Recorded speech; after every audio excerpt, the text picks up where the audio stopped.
Assalamualaikum warahmatullahi wabarakatuh. Alhamdulillahirabbil alamin. Alhamdulillahi wa kafa. Wa sallallahu ala nabiyyina Mustafa wa ala alihi wa ashabihi wa man wafa amma ba'd. Bapak-bapak, ibu-ibu, adik-adik kakak di rumah. Alhamdulillah kita kembali ke channel al-akhyarku.com, websitenya atau YouTube-nya Al-Akhyarku. Kita akan membahas masalah fikih seperti biasa. Untuk kali ini kita akan membahas tentang perban atau orang yang dipasang gip atau orang yang dipasang plester atau hansaplas. Itu bagaimana hukumnya, bagaimana wudunya, dan bagaimana sholatnya.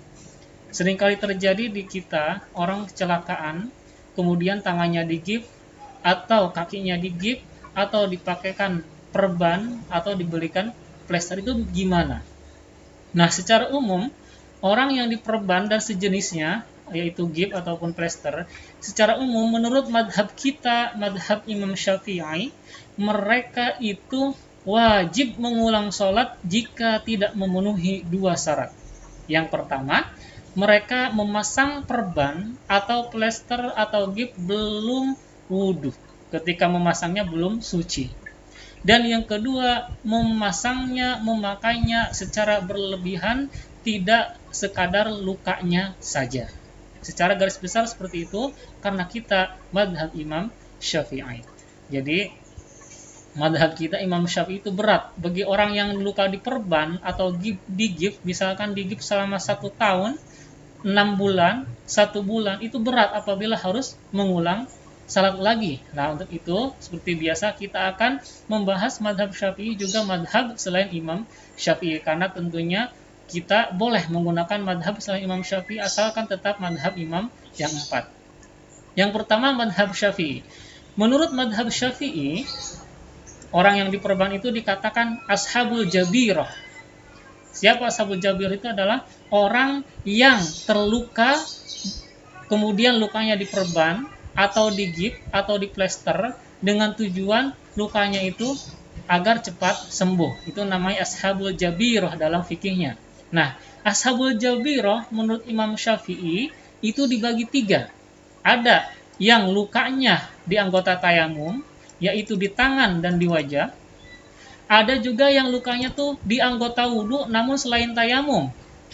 Selain anggota tayamum, yaitu di kaki atau kepala. Dan yang ketiga adalah lukanya bukan di tempat wudhu, baik di punggung, baik di paha, baik di pundak dan sekitarnya.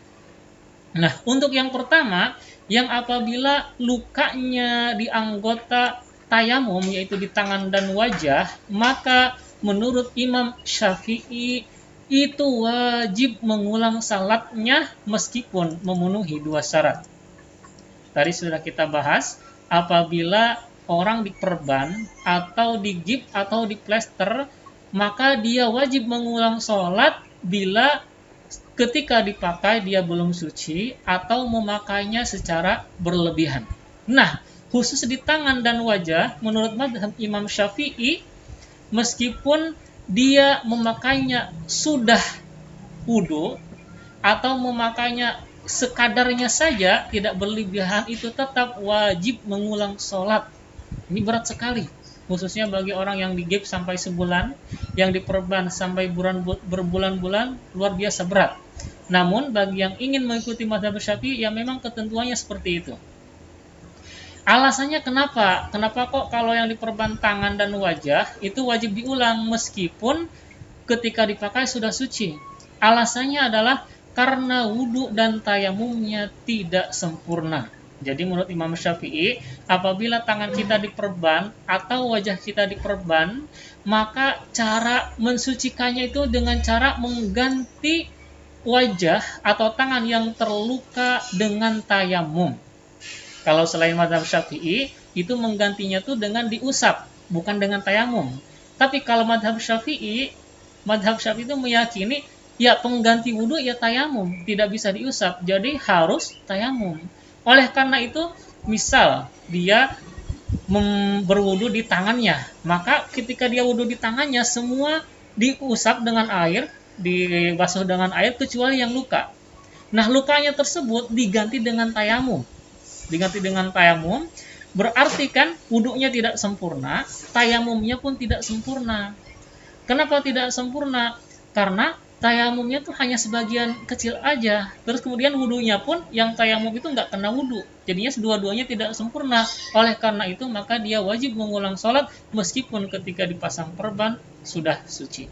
Itu menurut Imam Syafi'i. Jadi menurut Imam Syafi'i, apabila yang terluka tangan dan wajah kemudian digips sampai berbulan-bulan, maka dia wajib mengulang sholat ketika sudah sembuh.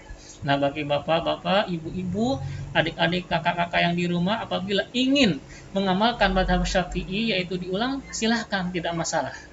Oke? Kemudian, apabila yang terluka selain tangan dan wajah, yaitu anggota wudhu, namun selain tangan dan wajah, apa aja? Kaki dan kepala. Maka menurut Imam Syafi'i, bila memenuhi dua syarat, tidak wajib diulang, yaitu apa? Dipakainya dalam keadaan suci, sudah berwudu, dan menggunakannya sewajarnya saja, sekedarnya saja. Misal, kaki kita terluka atau kepala kita terluka, maka kita ketika mau memasang perban, kita bersuci dulu dan dipasang perbannya itu sewajarnya saja. Maka bila seperti itu, ketika sudah sembuh, tidak wajib mengulang salat. Berarti kalau yang terluka kaki misalkan, kita perban namun kita belum wudhu ketika diperban, maka ketika sudah sembuh wajib mengulang salatnya. Bayangkan saja bila kita kecelakaan, kemudian kaki kita terluka parah, kita kan biasanya nggak tahu, bahkan pingsan, tiba-tiba sudah digigit, kita belum wudhu, ya akhirnya nanti misalkan diperbannya 3 bulan, digigitnya 3 bulan, maka kita ya kalau menurut mazhab Syafi'i mau tidak mau ya mengulang salatnya. Kenapa? Karena dipakainya belum suci. Yang ketiga adalah apabila yang terluka selain anggota wudhu, baik di punggung dan sebagainya, maka dalam hal ini seperti biasa, karena kan yang terluka bukan anggota wudhu, kecuali dia ketika terluka di punggung misalkan atau di paha, dia dalam keadaan junub, dalam keadaan punya hadas besar. Maka ketika itu, maka apabila sudah sembuh, wajib mengulang salatnya. Kenapa? Karena ketika dipasang perban, dia dalam keadaan junub, otomatis kan harus bersuci dulu, harus mandi besar dulu. Karena nggak bisa mandi besar, karena punggungnya misalkan diperban, itu kan diganti dengan tayamum, kalau menurut mazhab Syafi'i, dan akhirnya mandinya tidak sempurna, tayamumnya pun tidak sempurna, oleh karena itu wajib mengulang salatnya. Jadi, itu mazhab kita Imam Syafi'i. Dan bila ada yang kebetulan terluka di perban atau digigit berbulan-bulan, maka di sana ada madhab lain, yaitu madhab Maliki dan Hanafi yang cenderung mudah. Jadi menurut madhab Hanafi dan Maliki itu, orang yang terluka itu, baik itu terluka di tangan, baik terluka di kaki, baik terluka di wajah, baik terluka di kepala, tidak wajib mengulang salat, meskipun dipakainya dulu belum suci, belum wudhu. Meskipun memakai perbannya atau gipnya itu berlebihan, namun berlebihan tersebut tuh karena memang harus seperti itu. Contohnya yang digip tangan, mau nggak mau harus diputer kan? Itu kan menurut mazhab Syafi'i berlebihan, tapi menurut mazhab Maliki Hanafi, ya memang keadaannya mengharuskan seperti itu, maka tidak masalah. Jadi menurut mazhab Hanafi dan Maliki, orang yang terluka baik di tangan, baik di kepala, baik di wajah, itu semuanya ketika sudah sembuh tidak wajib mengulang salatnya. Alasannya kenapa? Alasannya karena mazhab Hanafi dan Maliki, bagi wudhunya orang yang terluka, ashabul jabirah, itu wudhunya misalkan wudhunya di tangan, dibasuh seperti biasa, kecuali yang kena perban. Yang kena perban cukup diusap dengan air sedikit aja, diusap, asal diusap, jadi nggak basah, cukup diusap. Mereka mazhab Hanafi dan Malik itu mengkiaskannya dengan orang yang sedang musim dingin. Di kita tidak ada musim dingin, kita tidak mengalami. Dulu saya di Mesir itu musim dingin, luar biasa dingin, Masya Allah. Jadi kita kalau wudhu itu kedinginan. Maka biasanya orang-orang sana wudhunya itu ketika kakinya itu biasanya sepatunya biasanya pakai sepatu kulit, itu sepatu kulitnya tuh tidak dicopot. Bahkan ketika dia menggunakan kaos kaki biasa yang kain, kaos kaki kainnya itu ketika nyopot sepatu wudhu, ya wudhu aja. Kemudian kakinya tuh diusap, kain kaos kakinya itu diusap. Jadi nggak basah. Itu mereka madhab Hanafi dan Maliki. Nah, madhab Hanafi dan Maliki mengkiaskan, menganalogikan orang yang terluka tersebut dengan orang yang kedinginan. Orang yang kedinginan aja boleh mengusap hubnya, kaos kakinya, tidak diwuduin, tidak dibasuh tapi diusap. Masa ini orang yang terluka tidak boleh, sedangkan orang yang terluka daruratnya lebih berat daripada orang yang kedinginan.